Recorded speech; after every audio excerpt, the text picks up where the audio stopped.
My name is Jonathan, 30 years old, living in a small town in the southern United States where the streets are shaded by oak trees and the rumble of buses fills the air every morning. I work as an IT employee for a software company, a stable job with a salary enough to live on and more, if you know how to save. I'm not the type to show off. No parties, no designer clothes, not even the weekend trips my colleagues love to flaunt on Instagram. I take the bus, eat homemade boxed lunches, and save nearly every extra dollar I have. Not because I'm stingy, but because I have a dream.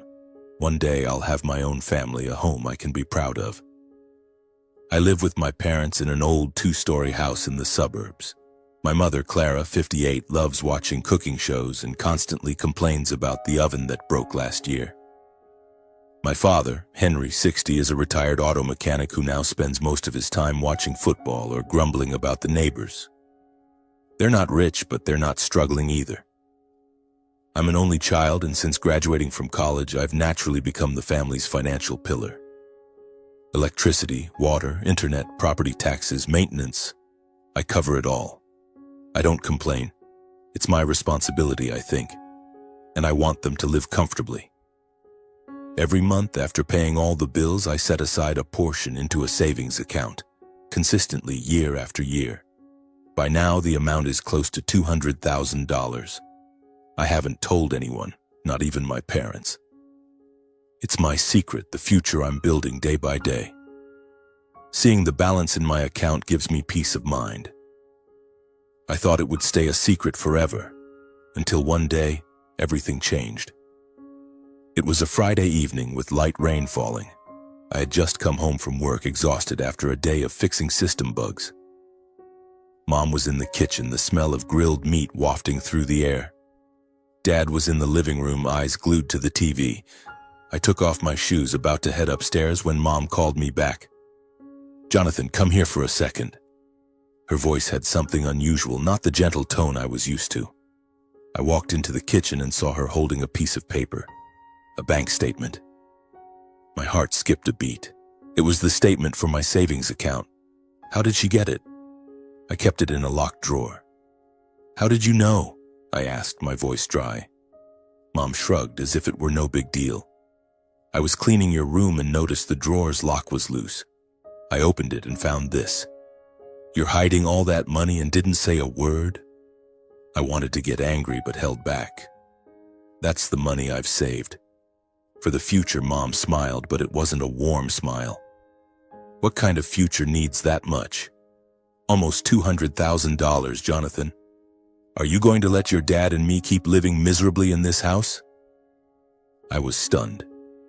Miserably? I pay every bill, buy groceries, fix the roof whenever it leaks. I didn't know how to respond, so I just took the paper back and went to my room. But that night I couldn't sleep.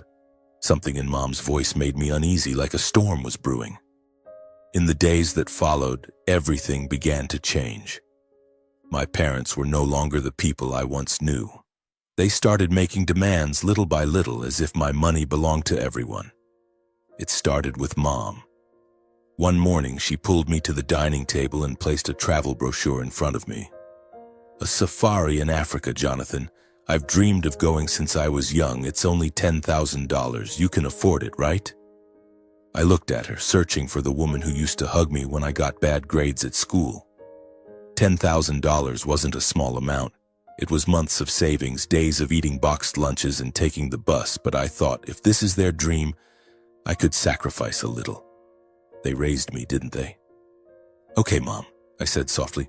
"I'll pay for it." Mom hugged me, beaming. "My good boy." But the hug faded quickly like a passing breeze. My parents prepared for the trip with excitement. They bought new suitcases, new jackets, even a fancy camera, all with my money. I didn't say anything, just quietly transferred the funds. On the day they boarded the plane, I stood at the airport, waving goodbye. Mom smiled. Dad nodded, and I thought, they must be so happy. For the 2 weeks they were in Africa, I stayed home alone. The house was quiet, with only the hum of the old TV and the patter of rain on the porch. I ate instant noodles and drank tap water because that month's salary had gone to their trip. I didn't complain. I imagined them watching elephants, taking photos with Mount Kilimanjaro, and told myself I did the right thing. But when they returned, things weren't as I'd hoped. I went to the airport to pick them up, my heart eager. I thought they'd share stories, hug me, or at least bring back a small gift, a bracelet, a postcard, anything. But they walked out, dragging heavy suitcases, looking exhausted. Mom complained about the long flight. Dad grumbled about the airplane food. Not a word of thanks. Not a question about how I was. Not even a token gift. I hoped you guys had fun, I said, trying to keep my voice light as I drove home. Mom shrugged. It was okay. Dad said nothing, just scrolled through his phone. I felt my heart being squeezed. $10,000, 2 weeks of eating noodles, nights convincing myself I was doing the right thing, all for their indifference. But I swallowed my anger, telling myself they're probably tired. They'll thank me later, but they didn't. After the trip, my parents changed. They were no longer content with the old house and simple meals. They started demanding bit by bit, as if I were an ATM. One day, Dad called me to the living room and pointed at the old TV. This thing's too blurry. Buy a new one, Jonathan. $2,000 will get a good one. I wanted to say the TV still worked fine, that I'd already spent $10,000 on their trip. But Dad looked at me, his eyes hard. Don't you want us to live comfortably? Or are you stingy? I clenched my jaw and withdrew money from my savings. The new TV was delivered and Dad smiled, satisfied, but offered no thanks. Then it was Mom. She dragged me to a store, pointing at a $1,500 oven. The one at home is broken. Buy this, Jonathan. I need it to cook for you. I wanted to say I'd been eating boxed lunches for a year, that I didn't need fancy meals. But she tilted her head, her voice sweet yet challenging. Don't you want me to be happy? Or do you think I don't deserve it? I withdrew more money. The oven was installed in the kitchen, gleaming, but Mom used it only once. They didn't stop. A new leather sofa, $5,000. Clothes for Mom, shoes for Dad, home decorations. Each demand came with words that choked me. You have the money, don't you? If it weren't for us, would you be where you are today? Don't be selfish, Jonathan. I watched my savings account dwindle. The $200,000, my dream for the future, was now just shrinking numbers. Each withdrawal felt like a piece of me being taken away. But I kept doing it because I thought it was my duty. Because I was afraid they'd hate me if I refused. Then one day it went too far. Dad called me to the living room, his voice brimming with excitement. On the table was a brochure for a pickup truck priced at $40,000. Jonathan, I need this truck. The old car's done for. Buy it. I want to drive it next week. I looked at him, then at Mom, nodding in agreement. Anger flared in my chest, but I kept my voice calm. I can't afford a car right now. I've already paid for so much. Dad smirked, his eyes cold as steel. Don't lie. $200,000. You can easily afford it. Or do you want us to suffer? I shook my head, my voice trembling. I'm not buying it. That's the money I saved for my future. Mom shot up, pointing at my face. Your future? You're only thinking of yourself. If it weren't for us, would you be where you are today? I wanted to scream, to tell them I'd paid for everything, sacrificed every pleasure to provide for them. But I stayed silent, turned, and went to my room. The days that followed felt like living in an iron cage. My parents stopped talking to me, but their eyes were filled with resentment. I went to work, came home, and hid in my room, trying to avoid confrontations. But every time I passed through the living room, I saw the new TV, the gleaming oven, and I wondered, where did I go wrong? I started doubting myself. Was I being selfish? Was I ungrateful to my parents? I wanted to talk, to explain, but every time I opened my mouth, I was met with their cold stares. Then one evening, everything fell apart. I came home from work, exhausted after a long day. The house was dark, with only a glow from the living room. Dad was sitting there, a beer bottle in hand, his eyes bloodshot. Mom stood beside him, her face hard as stone. The air was heavy, like the calm before a storm. Jonathan, Dad said, his voice low but sharp as a blade. Who do you think you are, refusing your parents? You want to keep the money for yourself, don't you? I sighed, trying to stay calm. I'm not keeping it for myself. That's the money I saved. I've paid for everything in this house. The Africa trip, the TV, the sofa, the oven. I need a future. Dad slammed the beer bottle on the table, the sound of glass hitting wood making me flinch. A future? You wouldn't have a future without me. You think you're so great, don't you? Get out of my house now. I was stunned, as if I'd been slapped. What did you say? Mom cut in, her voice shrill. That's right. If you're not grateful, then get out, you selfish brat. You think paying a few bucks settles everything? I stood there looking at my parents, the people I once loved more than anything.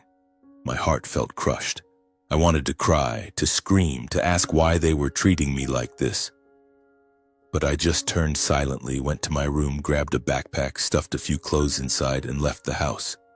That night, the air was freezing. I stood under a streetlight, my breath turning to mist. I didn't know where to go, only that I couldn't go back. I called Jack, my closest colleague. He answered immediately, his voice warm and steady. Come to my place, Jonathan. Don't think about anything else. I went to Jack's, sitting on his sofa, clutching a mug of hot coffee. I told him everything. About the Africa trip, the endless demands, the pickup truck, the bitter words. Jack listened without interrupting. When I stopped, my eyes stinging, he put a hand on my shoulder. Jonathan, he said firmly, you don't owe them your whole life. You've done more than enough. It's time to live for yourself. Jack's words were like a small flame in the darkness. I looked at him, and for the first time in days, I felt a spark of hope. For the first time, I felt a small fire ignite in my chest, not anger, but determination. Jack, I said, my voice hoarse, I'm going to stop paying for them. Electricity, water, internet, taxes, everything. I can't keep doing this. Jack nodded, patting my shoulder. That's right. They need to learn to manage on their own. You're not a money printer. The next morning, I called the utility companies. I canceled the automatic payments for the electricity, water, and internet bills. I contacted the tax office, informing them I was no longer responsible for the house. Each call was like a knife cutting through the invisible chains that had bound me for years. I was both scared and relieved. Scared because I knew my parents wouldn't let it go. Relieved because I was taking back my life. I stayed at Jack's, sleeping on his sofa, going to work as usual. I tried not to think about my parents, but every time my phone buzzed, my heart clenched. 3 days later, Mom called repeatedly, leaving dozens of voicemails. I opened one, her voice shrill and full of resentment. Jonathan, how dare you cut the electricity? The house is pitch black. I can't cook. Do you want me to starve? I turned off the phone, my hands shaking.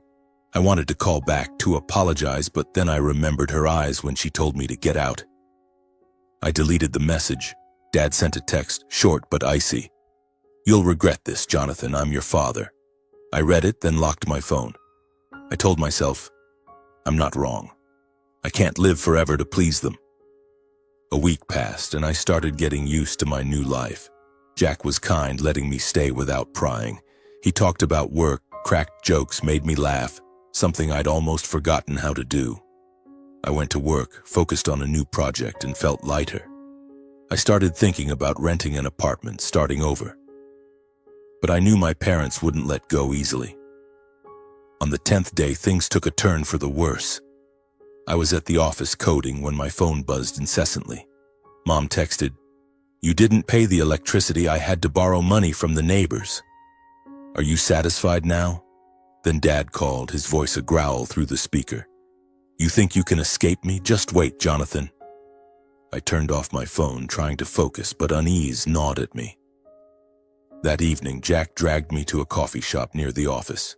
He looked at me, his voice serious. Jonathan, you need to be ready. Your parents won't stop. They're used to relying on you. Now that you've cut them off, they're going to lose it.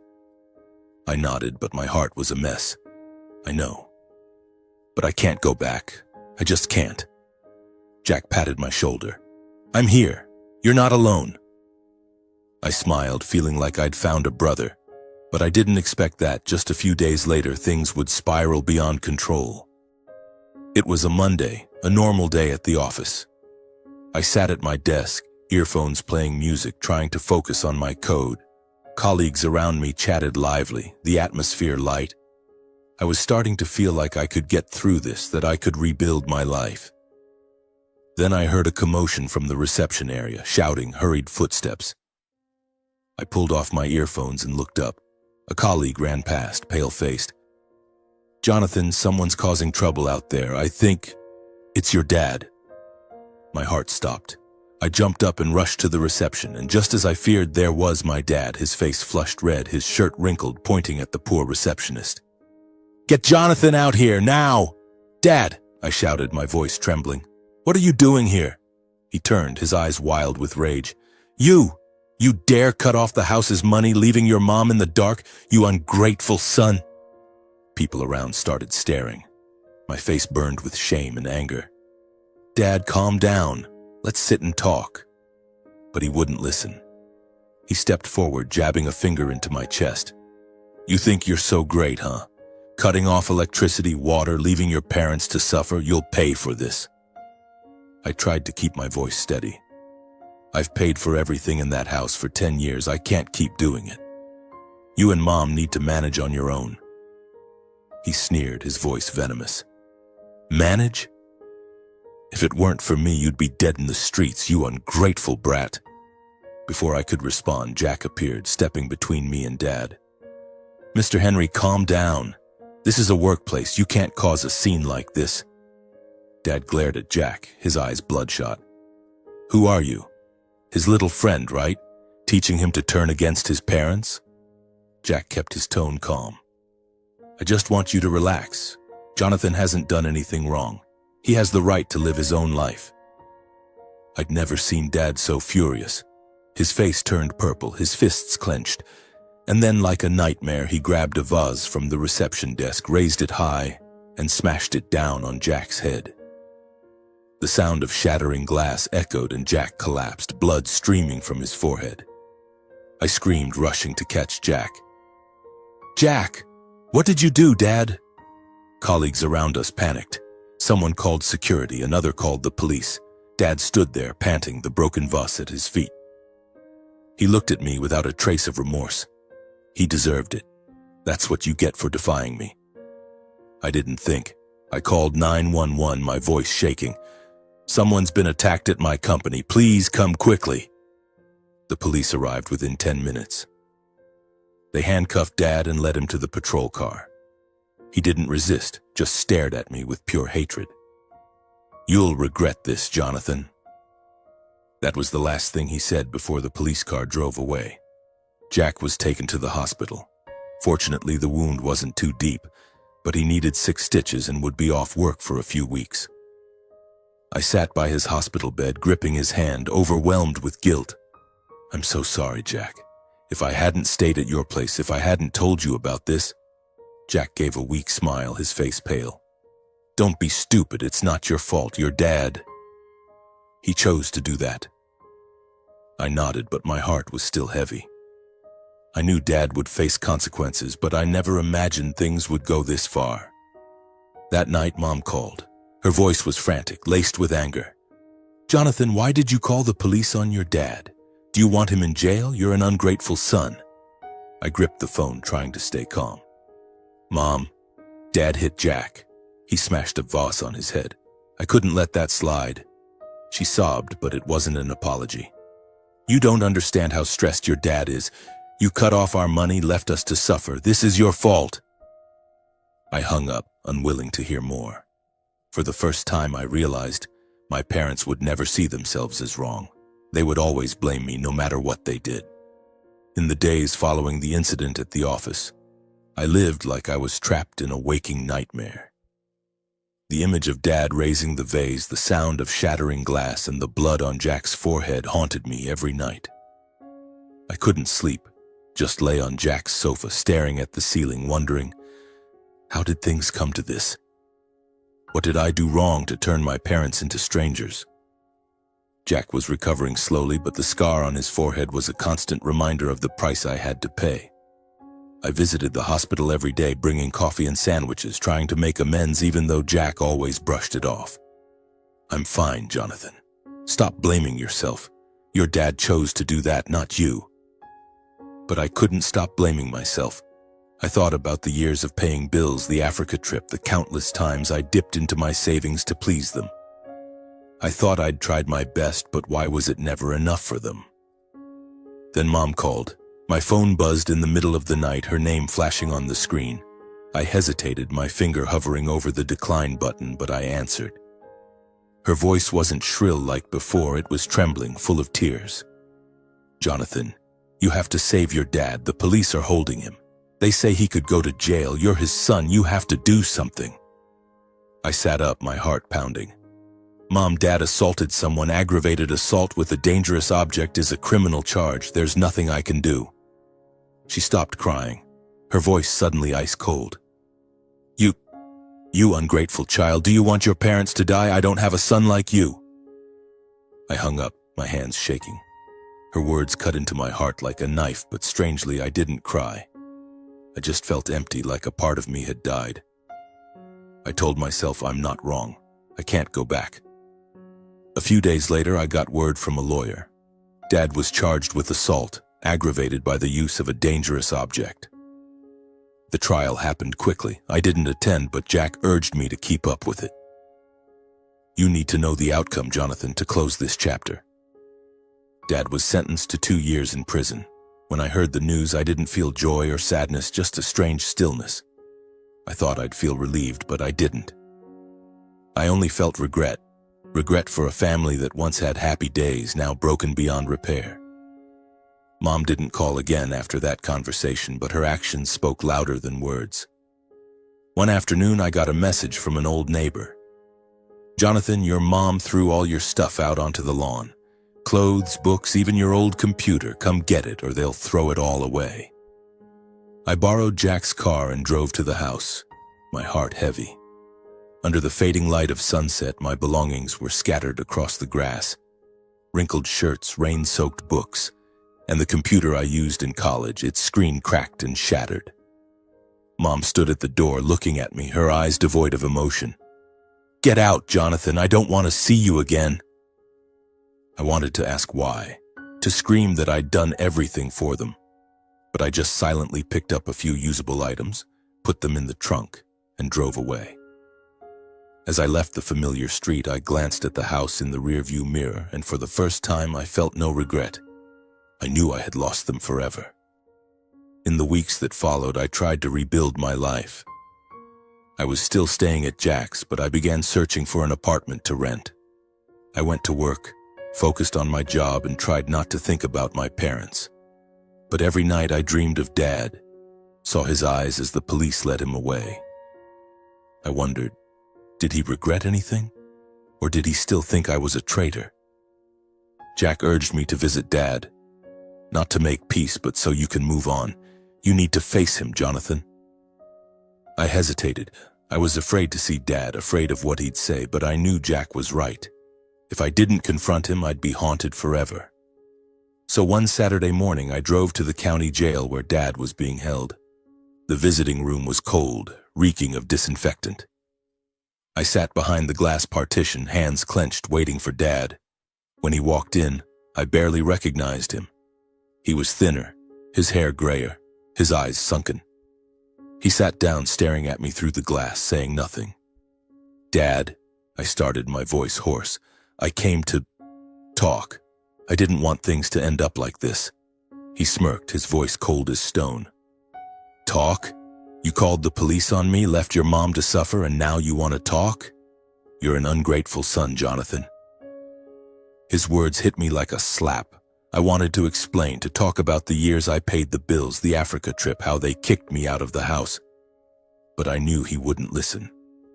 "Dad, I tried to do everything for the family, but I can't keep sacrificing my entire life." He leaned forward, his eyes burning with hatred. "Sacrifice? You don't know what sacrifice is. I raised you, put you through school, and this is how you repay me? Get out, Jonathan. I don't have a son like you." I sat there, stunned. I'd braced myself, but his words still cut like a knife. I wanted to cry, to beg for his forgiveness, but then I thought of Jack, the belongings thrown onto the lawn, the blood on my friend's forehead. I stood up, looking at Dad one last time. Goodbye, Dad. I left the visiting room without looking back. When I stepped outside, the bright sunlight made me squint. I took a deep breath, feeling like a weight had been lifted from my chest. Dad had disowned me, but strangely, I didn't feel loss. I felt free. On the drive back, I called Jack. I just saw Dad. He told me to get out. Jack was quiet for a moment, then said, "I'm sorry, Jonathan, but you did the right thing. Now you can start over." I smiled for the first time in months. "Yeah, I think so." When I got back to Jack's place, I sat down, opened my laptop, and started searching for apartments. I knew the road ahead wouldn't be easy, but I was ready. My parents had chosen their path, and I would choose mine. After the day Dad disowned me in prison, I felt like a drifting boat, no longer tethered by an anchor. The old house, my parents, the years of sacrifice, all of it was now just a faint shadow in my memory. I stood at a crossroads. Let the pain drag me under, or stand up and live for myself. I chose the second path. I started by finding a place to call home. Jack helped me scour rental websites, and after a few weeks I found a small apartment near the office. It wasn't luxurious. A tiny living room, a cramped kitchen, and a window overlooking an alley full of greenery. But when I stepped inside, I felt something I'd never had before. Freedom. I signed the lease, my hand trembling with excitement. This was the first time I'd done something just for myself. Moving into the apartment was a strange experience. I didn't have much, just a few clothes, my laptop, and some books salvaged from the pile Mom threw onto the lawn. I bought a used bed, a desk, and a green sofa from a second-hand shop. Each item was a small step toward building a new life. I stood in the middle of the apartment, breathing in the smell of fresh paint, and smiled. For the first time, I felt like I belonged somewhere. Jack came over to help me settle in, bringing a beer and his familiar grin. "Look at you, Jonathan, like a college kid just starting out." He laughed loudly, and I laughed too. That laughter was light, unforced, as if I was relearning how to live. Work became my anchor. I threw myself into projects, coding late into the night, and earned praise from my boss. Colleagues started inviting me to lunch, and I realized I was no longer quiet Jonathan.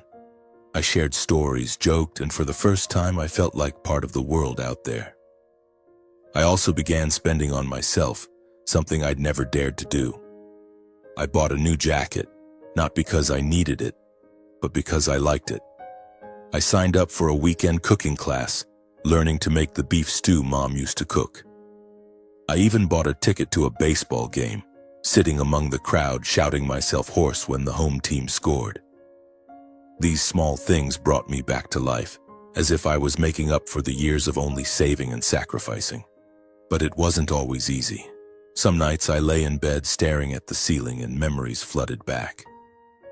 I remembered the evenings when Mom sang lullabies, when Dad taught me to fix a bike. I wondered if I'd given in, if I'd dropped the charges, would things have been different? But then I recalled Dad's eyes in prison, the broken belongings scattered on the lawn, and I knew I'd made the right choice. They didn't value me, and I couldn't live to please them forever. Jack was the one who pulled me out of those dark spirals. He invited me camping, to movies, or just to sit with a beer and talk about nonsense. One night, as we sat on my apartment's balcony looking at the city lights, Jack asked, "Do you regret it, Jonathan? Cutting off your parents?" I took a sip of beer, thinking. Sometimes I think I was too harsh, but then I realize if I hadn't done it, I'd still be their shadow. I don't regret it. Jack nodded, his eyes glinting. "You're stronger than I thought, and I'm proud of you." His words moved me. I realized that even though I'd lost my parents, I still had a friend, a brother who stood by me. And I knew I wasn't alone. My new life wasn't perfect. My savings account was down to half, and I had to start again from a smaller number. But I was no longer afraid. I had a job, an apartment, evenings free to listen to music or read. I still dreamed of a family of my own, but this time, I'd build it for myself, not for anyone else. One evening, I stood in front of the mirror looking at the 30-year-old man with new wrinkles on his forehead. I was no longer the Jonathan who ate instant noodles, paid bills, or bowed to his parents.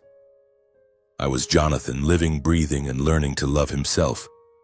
I smiled at my reflection, and for the first time, I felt proud.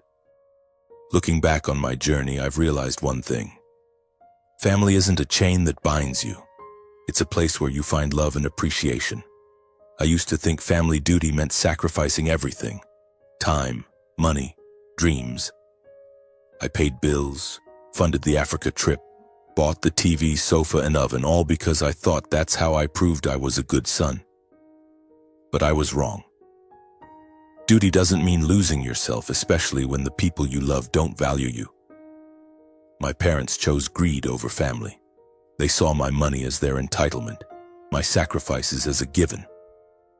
They didn't thank me, didn't apologize, and when I said no, they turned their backs, kicked me out, and threw my belongings onto the lawn.